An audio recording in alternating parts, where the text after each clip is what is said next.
Have you ever felt like you're losing yourself while trying to help your family? Do you wonder if you're being treated with respect, or if you're just becoming a caregiver with no say in the matter? In this video, we're diving deep into a common issue that many of us face: living with adult children and the emotional, personal, and cultural struggles that come with it. If you've ever felt like you're caught between being a supportive parent and maintaining your own identity, this video is for you. I'll share a personal story of how I found myself caught in a whirlwind of misunderstandings, unspoken expectations, and even emotional isolation, despite living under the same roof as my son and his wife.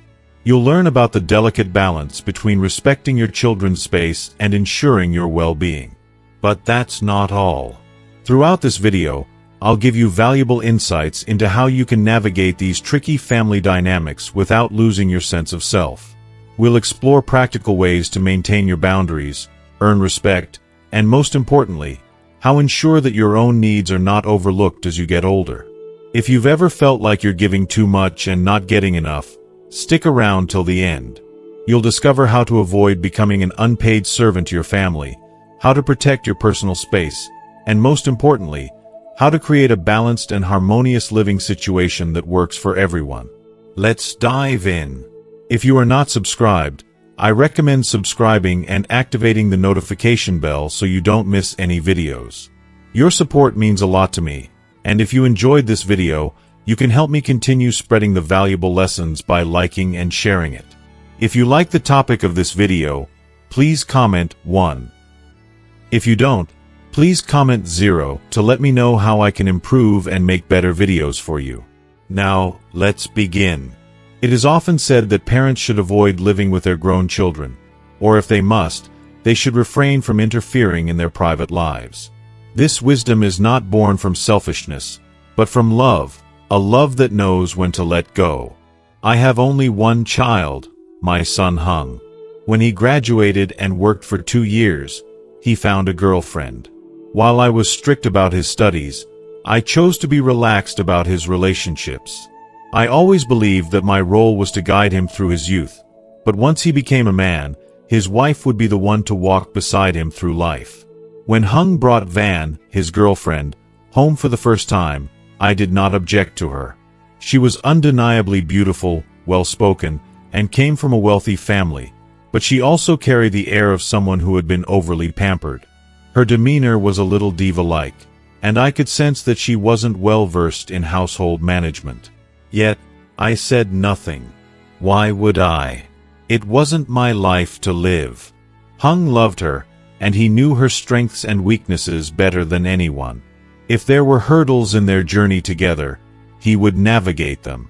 That was his responsibility, not mine. After their wedding, however, they moved in with me. A decision Hung made because he feared I might feel lonely living alone. My house was just big enough for 2 people, but even though I could afford to buy them a separate home, he insisted. At first, I felt a pang of gratitude for his concern, but little did I know that this well-meaning choice would become the root of so much heartache. The conflicts started quietly, like whispers in the wind, but they grew louder with time. I had always been an easygoing mother-in-law. I wasn't blind to Van's shortcomings, but I approached them with patience and understanding. I wanted to help her adapt slowly to the responsibilities of marriage and family life. For instance, I thought it would be a good idea to teach her some simple cooking skills, starting with something basic like spring rolls. But Van had no interest. One day, as I was showing her the steps, she sighed dramatically and said, "If you can't teach me properly, how could I expect to learn?" Then, without another word, she washed her hands and went off to watch TV. Her words stung deeply, but for the sake of peace, I let it go. I decided that if she didn't want to learn, I wouldn't force her. That, however, was only the beginning. Van's decisions often left me baffled. Despite already having a maid, she hired another one, a cook this time. While I understood the convenience of having help, it felt unnecessary for such a small household. I tried to stay calm, reasoning that they had their ways of running their lives. Still, I couldn't help but feel like an outsider in my own home. Then came the moment that broke my heart. Hung, ever the loving son, wanted me to join him and Van whenever they went out. He was worried I would feel lonely at home. I didn't mind occasionally accompanying them, but I also understood the importance of giving them space. Van, however, saw it differently. She resented my presence. One day, she turned to me and said something I will never forget. "Why don't you get remarried, Mom? You're just here, in the way, like a third party between us." Her words cut through me like a knife. I had never felt so humiliated, so small. I refused to go out with them after that, no matter how much Hung pleaded. Eventually, he forced Van to apologize, but her apology was hollow, delivered with a pout and not a shred of sincerity. I had to be the one to step in and smooth things over, swallowing my pain for the sake of family harmony. From that point on, I spoke less. I became cautious about my words and actions, always worried that I might unintentionally upset someone. Yet, no matter how hard I tried to maintain peace, Van remained dissatisfied. The walls of my home, once filled with warmth and love, now felt cold and heavy with unspoken tension. Looking back, I realize how deeply I underestimated the challenges of living with adult children. Love, no matter how pure, cannot survive where there is no respect. Perhaps this is why so many elders advise against living with their children. It's not just about maintaining one's dignity. It's about preserving the precious relationships that matter most. Sometimes, the greatest act of love is learning when to step back and let them build their own lives, even if it means walking your oath alone. Van insisted on having separate dining tables, even though we shared the same house. She explained that eating together made her uncomfortable because she wanted to feed Hung herself, to care for him in her way. Sometimes, she would even complain that waiting for me to finish eating wasn't good for her health. Although her words stung a bit, I told myself to understand and agreed to her wishes. From then on, I often found myself eating alone, catching only fleeting glimpses of my son and daughter-in-law during breakfast. Most of the time, they ate in their room, served by the maid. It broke my heart. I felt like a stranger in the house that was supposed to be my home. Recently, things took a sharper turn.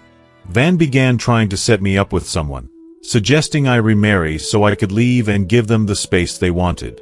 On the surface, it seemed like a practical idea, but I wasn't blind. I knew exactly what she was trying to do. The idea of leaving my son behind, of being pushed out of his life so casually, weighed heavily on me. It wasn't just about moving out, it was about being made to feel unwanted, like an obstacle in their way. I tried to stay strong, but the ache in my heart grew daily. One day, Van said something to Hung that shattered any illusion I had left. "We agreed to live together," she told him, "but now you've changed your mind and brought your mom into this house. You need to tell her to move out. We deserve to have our own space." Her words felt like knives cutting through me. I lost control at that moment, slapping her in a fit of frustration. The slap wasn't just a reaction. It was an eruption of all the pain and resentment I had buried deep inside me. For a brief moment, it felt liberating, as if I'd finally stood up for myself. But that fleeting sense of relief quickly gave way to guilt and despair. My actions had ignited yet another conflict between them, adding more tension to an already strained household. If you are still watching this video and find these lessons useful, please comment 1 below to let me know that you are still here with me. The truth was clear now. Van didn't want me there. If I stayed, she expected me to remain indifferent, to fade into the background and not interfere. At the same time, I had become their unpaid help, a housemaid in all but name. I cooked, cleaned, and cared for their children, pouring my energy and love into their home. Yet instead of gratitude, I was met with dismissiveness and disrespect. I wasn't seen as a mother or a family member. I was an inconvenience. There were nights I cried silently in my room, overwhelmed by the injustice of it all. I had sacrificed so much for my son, enduring hardships to give him a better life, only to find myself treated like this in my old age. It was a bitter pill to swallow. The modern world has grown so busy, with young families struggling to manage their lives. Many hire domestic workers, but when the cost becomes too high or trust issues arise, they turn to their elderly parents for help. They assume their parents will be happy to pitch in, live with them, and care for their children. At first, it might seem like an ideal arrangement, but the reality is often far from it. The dynamic breeds tension, misunderstandings, and unspoken resentment. As I sit and reflect on my situation, I can't help but feel both hurt and betrayed. This isn't the life I imagined for myself. I never thought I would be made to feel so small, so insignificant in the eyes of the very people I loved the most. My heart longs for respect and kindness, for a place where I am valued, not as a burden, but as a person who still has so much to offer. I wonder how many other elderly parents feel the same, silently suffering in homes where they've become invisible. It's a painful, lonely truth that so few dare to speak aloud. Some parents, after dedicating their lives to raising their children, find immense joy in helping their grandchildren and living together as a loving, multi-generational family. There's a unique warmth in seeing the bonds between grandparents and grandchildren, sharing stories, and creating memories that span generations. However, the harsh reality is that not every elderly parent is appreciated for their contributions. Some children fail to recognize the sacrifices their parents have made over the years, treating them not as cherished elders but as burdens. This lack of gratitude can lead to tension, hurt feelings, and even estrangement. The weight of unappreciated effort can leave elderly parents questioning their purpose, wondering if their endless devotion was truly worth it. For many elderly parents, there's a deep-seated desire to finally reclaim their own lives. After decades of putting their children first, they dream of enjoying freedom in their golden years. Freedom to travel, pursue hobbies, or simply wake up without the demands of caregiving. Yet, when their needs and desires are ignored, when their lives are confined by the expectations of their children, it feels like an invisible prison, one that slowly saps their joy. This is why elderly individuals must set boundaries. They have already given so much. Now is the time to prioritize their well-being. Rather than becoming full-time caregivers or unpaid helpers, elderly parents should feel empowered to choose how they wish to contribute. Helping with grandchildren or pitching in around the house can be fulfilling, but it must be on their terms, not out of obligation or guilt. Living freely does not mean neglecting family bonds. It means preserving their dignity and maintaining mutual respect. Most importantly, elderly parents must never compromise their financial stability to support their children. Overextending themselves can lead to regret and hardship, particularly when that help is not met with appreciation. Take the story of Mr. Trin Van Din from Bim's son, Ton Hoa, for example. He and his wife had 3 children, 2 daughters and a son. After his daughters married and moved far away, his youngest son pursued higher education and worked in Saigon. When the son got married, he proposed an idea that weighed heavily on his parents' hearts: selling their countryside home and land to help him and his wife buy an apartment in the city. He reasoned that renting was unstable and that owning a home would allow them to settle down and start a family. Mr. Din, longing to see his grandchildren and sympathizing with his son's struggles, decided to support the plan. The allure of visiting a new, bustling city where his son would build a life was tempting, and he envisioned joyful visits with future grandchildren. With a heavy heart but a sense of hope, Mr. and Mrs. Din sold their home, a place filled with years of memories, to help their son achieve his dream. While Mr. Din's story speaks of sacrifice and love, it's a reminder of the delicate balance required in such decisions. It's natural for parents to want to help their children, but they must also consider the impact on their own lives. As much as parents want to give, there comes a time when they must prioritize their happiness, health, and independence. Sacrificing everything, financial security, cherished homes, and personal freedom, can sometimes lead to unspoken resentment or even regrets if the sacrifices are taken for granted. The lesson here is clear. As we grow older, we must remember that love and support for our children should never come at the cost of our dignity or the freedom we've earned. We can give, but only to the extent that it doesn't leave us empty. After all, the best gift we can give our children is a happy, fulfilled parent who leads by example, showing them that love is strongest when it is rooted in respect and balance. Mr. and Mrs. Din had always cherished the simplicity and peace of their rural life. For decades, they had lived in a modest 4-room house, surrounded by 400 square meters of land in the countryside. It was a place of comfort, of memories built over the years, a haven where they had raised their children, and later, where they had dreamed of growing old together. But with the passing of time, they began to feel the weight of their age, and their thoughts turned to their children. The couple, in their late 70s, knew their children were busy building their futures in the bustling city of Ho Chi Minh. They also knew that they, too, would eventually need to make changes in their lives to be closer to their children, especially as they grew older and less able to manage the demands of rural life. So, after much contemplation, they made the life-altering decision to sell their beloved countryside home. They took the emotional step of parting with the land that had been in their family for generations. With the proceeds from the sale, they bought a small 90-square-meter apartment in the heart of District 10, Ho Chi Minh City. The apartment, though modest, was in a busy and vibrant neighborhood, close to their son and his growing family.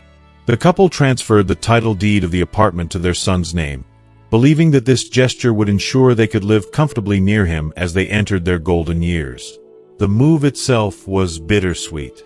While the city promised new opportunities and the prospect of being near their family, it also meant leaving behind the familiar faces, quiet roads, and warm memories of their countryside life. But they hoped their sacrifices would bring them closer to their son and his wife, and that they could enjoy their later years in the comfort of family. Not long after their move, their son and daughter-in-law had their first child. The arrival of a grandchild should have been a joyous occasion, but the reality was far from their expectations. At first, everything seemed fine, but soon, tensions began to simmer beneath the surface. The daughter-in-law, overwhelmed by the demands of motherhood and work, would leave early in the morning and return late at night.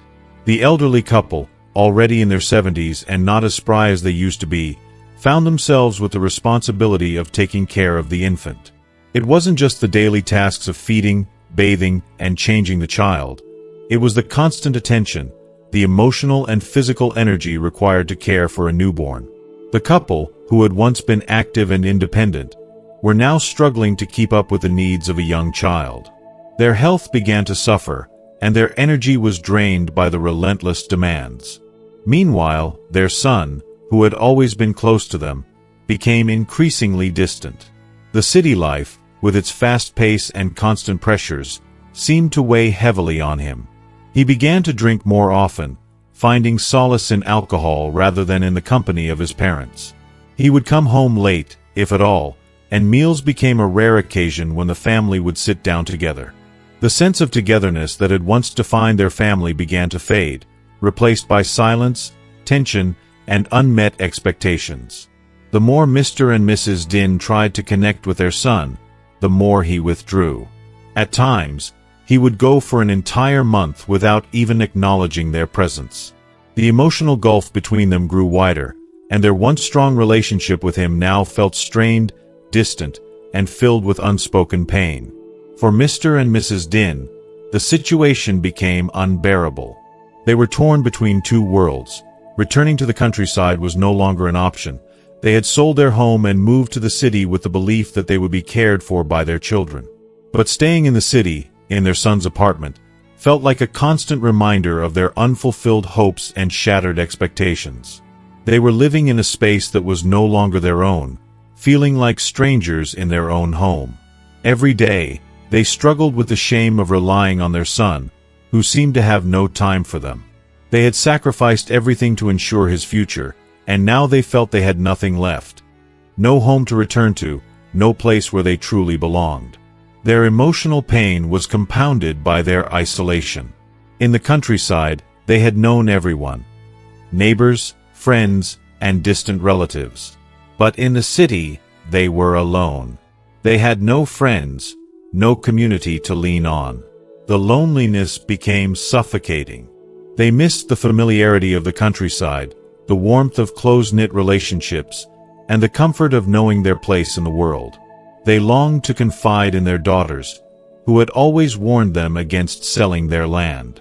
They had been the voice of reason, cautioning their parents not to give away everything they had worked for. "This is a mistake," they had said. "Don't sell the land. You never know what might happen." But their parents had been so eager to help their son, so full of hope for a future of closeness and mutual care, that they ignored the warnings. Now, those words echoed painfully in their minds, a reminder of their naivety. They felt trapped, caught in a cycle of regret and disappointment.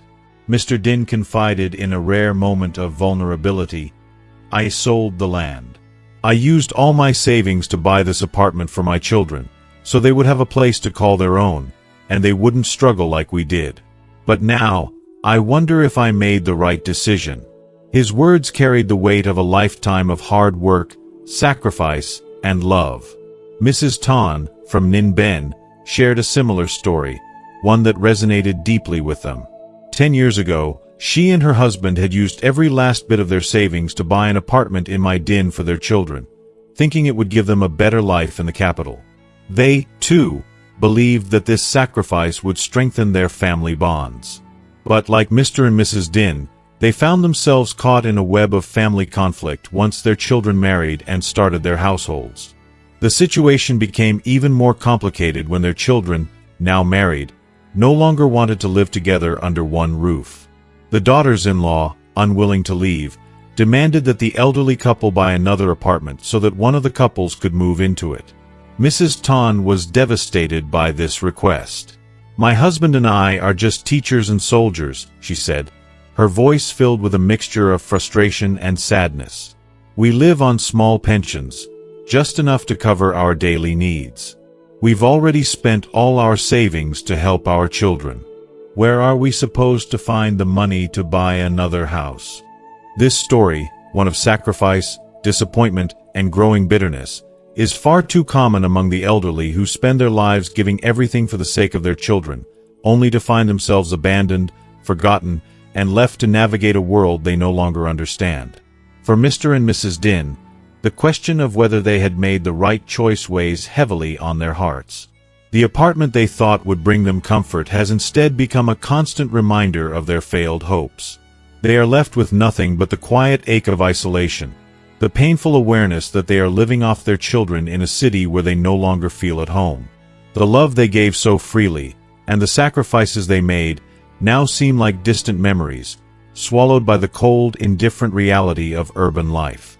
After both daughters-in-law had children, the small apartment of less than 70 square meters became impossibly cramped. The once cozy space was now bursting with the chaos of two families, each with its own needs, schedules, and expectations, struggling to coexist. The sound of crying babies, the noise of toddlers running around, and the constant demands of daily life left little room for peace or privacy. The stress was palpable, and no one was truly happy. It was clear that this tiny space, once sufficient for a couple, was no longer suitable for two growing families. The small apartment that had once felt like a home was now a battleground. If you are still watching this video and find these lessons useful, please comment "tube" below to let me know that you are still here with me. At this point, the older son, who had been enduring the growing tension, decided it was time to act. He agreed to rent an apartment temporarily while they waited to buy a new one.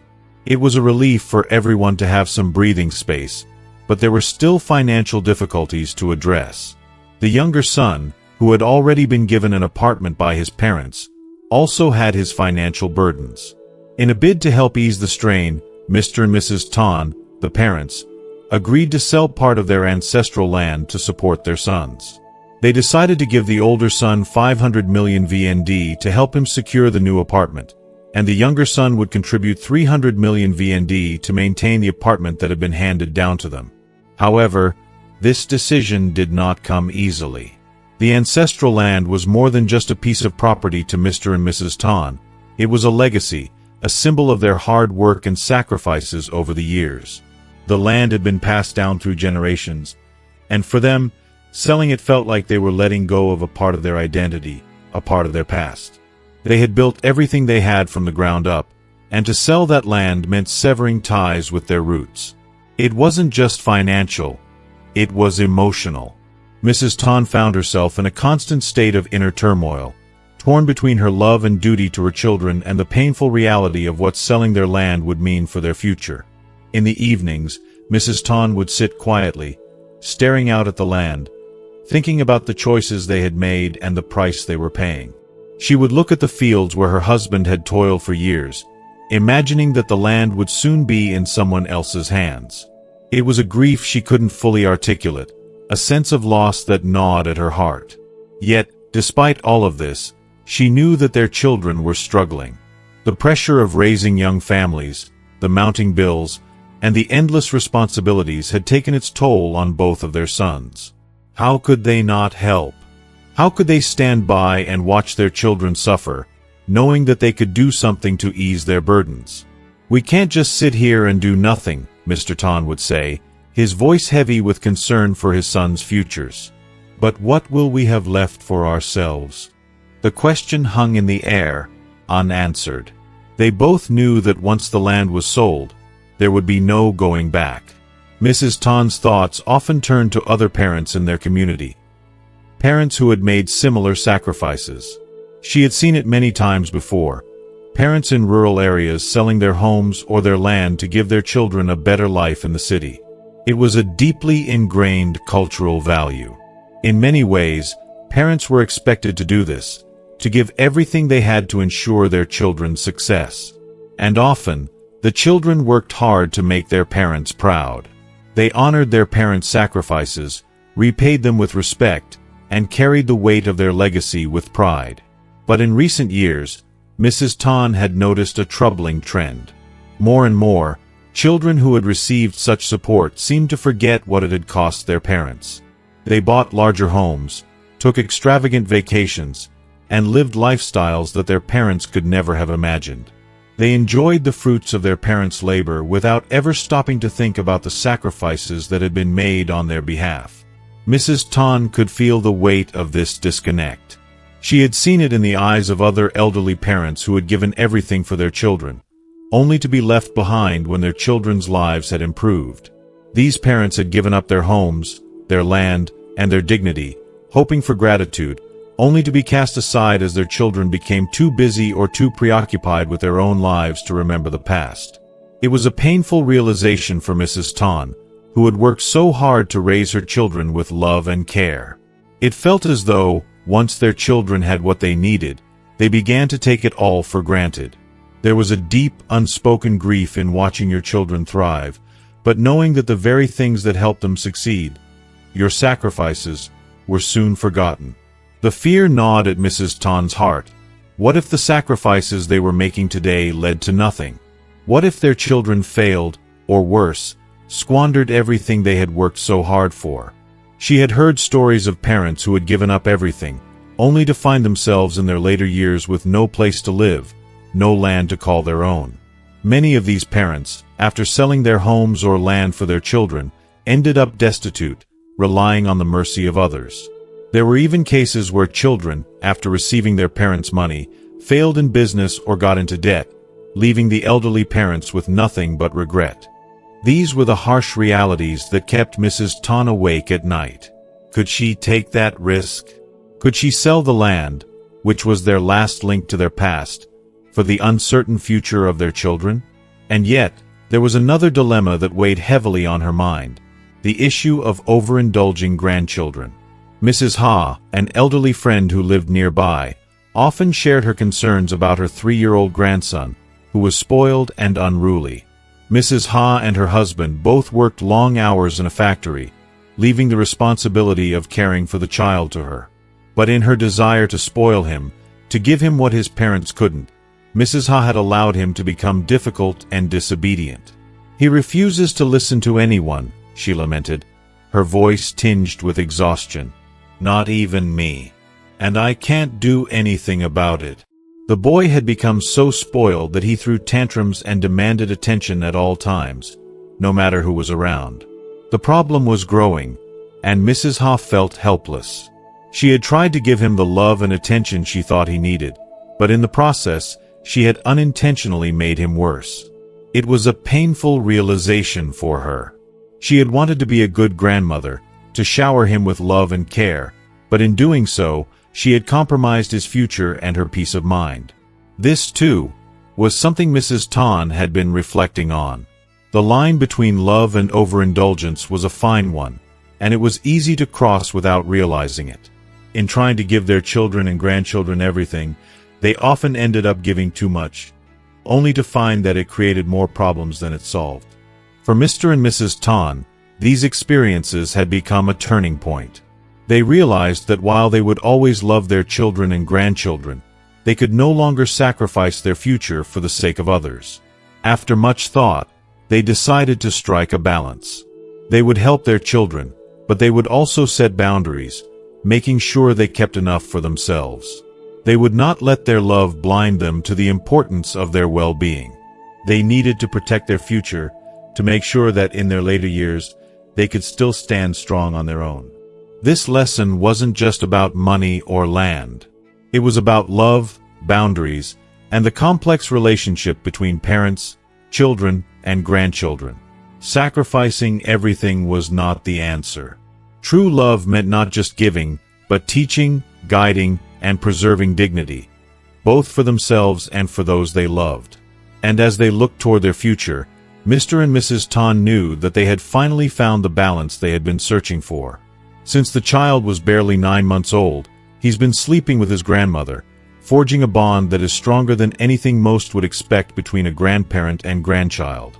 Over the years, this attachment has only deepened, so much so that when the child cries in the middle of the night, seeking the comfort of his mother, it is his grandmother who immediately responds.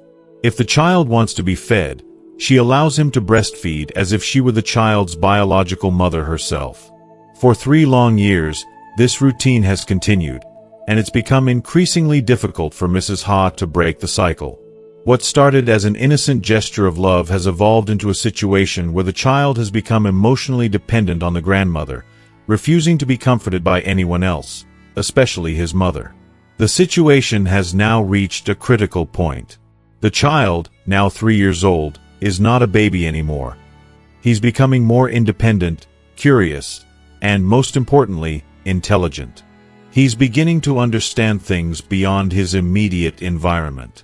He's sharp, quick to pick up on the smallest of details, and capable of grasping simple concepts. Yet when it comes to understanding manners and how to behave in social situations, there is a clear gap. Mrs. Ha, as any loving and responsible mother would, is desperately trying to teach him basic values. Things like saying please and thank you, saying hello and goodbye politely, and showing respect for others.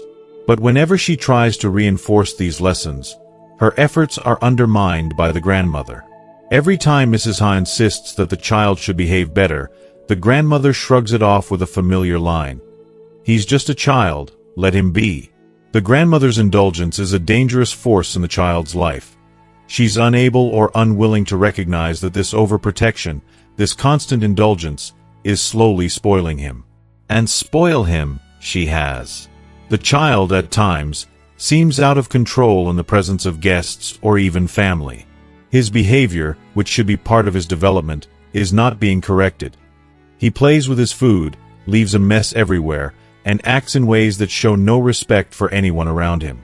Mrs. Ha is beside herself with embarrassment when they have visitors, feeling humiliated as her child behaves in a way that she knows he shouldn't. She tries to gently guide him, to teach him that such actions aren't appropriate, but the grandmother is always there to swoop in and defend him, saying things like, let him have fun, or it's just a phase, he'll grow out of it. But the child is not growing out of it. Instead, he is learning that his bad behavior will be rewarded with attention and affection, rather than being corrected or disciplined. If you are still watching this video and find these lessons useful, please comment 3 below to let me know that you are still here with me. The tension doesn't stop there. When Mrs. Ha has had enough and finally decides to step in and discipline her son, the grandmother often intervenes, rushing to his defense. It's as though the child has learned that he can do no wrong in his grandmother's eyes.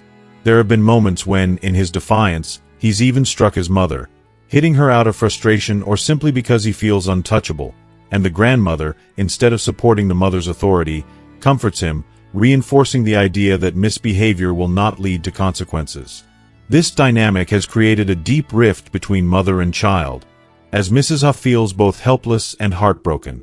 The emotional pain of being undermined as a mother, of not having her role respected, is something that weighs heavily on her heart. She feels as if she's losing her child, not to neglect or poor parenting, but because the love and devotion of the grandmother are drowning out her own. Then there's the issue of school. By the age of 3, the child should have started school, attending preschool, learning how to interact with peers, share toys, and be exposed to a structured learning environment. However, the child's first encounter with school was a disaster. During a seemingly innocent playtime, he got into a physical altercation with another child over a toy, resulting in punishment from the teacher. Rather than seeing this as an opportunity for the child to learn about social consequences, the grandmother became furious with the teacher, accusing her of being harsh and unkind to the child. She refused to see that the child's behavior was the problem, not the teacher's response. Instead of supporting the mother's desire for the child to attend school and develop social skills, the grandmother insisted that he should not return. She proclaimed that the child was too young, too fragile, and not ready for the world beyond the walls of her home. The mother, understandably, disagreed, but the grandmother refused to relent, even secretly taking the child to school behind Mrs. Ha's back. This marked a breaking point for Mrs. Ha. Her frustration was palpable. She was caught between her maternal instincts, her desire to provide her child with the right opportunities, and the oppressive grip of the grandmother's overbearing love. The helplessness she felt as a mother was suffocating. She had tried to make her husband understand the seriousness of the situation, but, to her dismay, he chose to remain passive, unwilling to step in and support her against his mother. In moments like these, Mrs. Ha felt utterly isolated. There she was, struggling to navigate motherhood with the added complexity of a grandmother who refused to see the long-term damage of her actions. And to make matters worse, her husband remained silent, unwilling to rock the boat in the family dynamic. She had no one to turn to, no one who fully understood the internal pain and frustration she was facing daily. This type of spoiling behavior is not uncommon among grandparents in modern families, but it is not without consequences. Yes, grandparents are there to offer love and wisdom, but their affection should not come at the cost of the child's development, nor should it undermine the role of the parents. Grandparents have an important role to play in a child's life, but there is a delicate balance between nurturing and indulging, between protecting and spoiling. The child needs boundaries, consistency, and the experience of facing consequences for his actions to grow into a kind, respectful, and responsible individual. Parents and grandparents should work together to create a united approach to raising children, especially in families with multiple generations involved. While love is undeniably at the core of these conflicts, love must also come with the wisdom of knowing when to say no, when to step back, and when to allow the child to face the world outside the safe confines of their immediate family. In the end, isn't the goal to nurture a child who is not only loved but also well prepared for the challenges of life? A child who grows up to respect others, show kindness, and possess the resilience to face difficulties without relying on anyone to shield them from the consequences of their actions. This ongoing battle between Mrs. Ha and her mother-in-law is not just about differing opinions. It's about the future of her child. It's about making sure that the love they give him is the right kind of love, the kind that prepares him to live a fulfilling, meaningful life. And most of all, it's about ensuring that she, as his mother, gets to play an active role in shaping his future. As we've seen today, the delicate balance between love, discipline, and boundaries is crucial when it comes to raising children. And sometimes, it takes more than just good intentions to get it right. The bond between grandparents and grandchildren is beautiful, but when that bond crosses into overindulgence, it can unintentionally lead to challenges that affect both the child and the parents. We've learned that in these situations, unity between parents and grandparents is key, and without it, the child's emotional growth and behavior can be compromised. Now, we want to hear from you.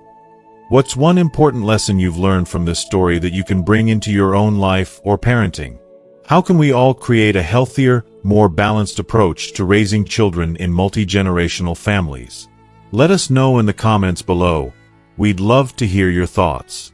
If you enjoyed this video and found it helpful, please leave your comment below.